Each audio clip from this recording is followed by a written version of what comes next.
Your problems, your wrongs are not mistakes. No one forced you to commit those crimes. No one put a gun to your head and forced you to treat other human beings like livestock. The racial problem in America wasn't an accident. It wasn't a misstep. It was a deliberate, created injustice. You created this problem, and you worked hard to create this problem. You didn't just hate African people. You concocted a whole quasi-scientific rationale to justify it.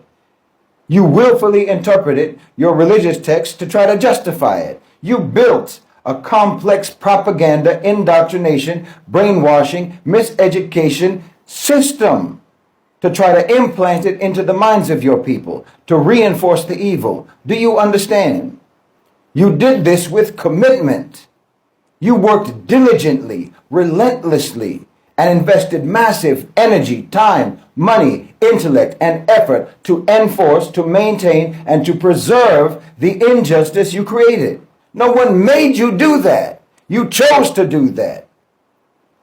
And you maintain and defend that system until today. You have never addressed what it is about you that made you choose to do these things, that made you create these injustices, that made you systematize these injustices and protect them for decades upon decades. So America, you have never addressed what is internally wrong with your culture, with your so-called civilization that has made you do the things that you have done. But you think that if you can just keep kicking the can of consequences down the road, then you never have to change. This is what you think. You think that you're succeeding.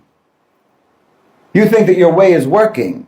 It's an evil nation that tells their own people that they're above the law, that tells them that they're unaccountable, that tells them that they will never face the consequences of their actions. Every single thing that you have done, every grotesque injustice that you have committed as a nation is going to fall upon your heads.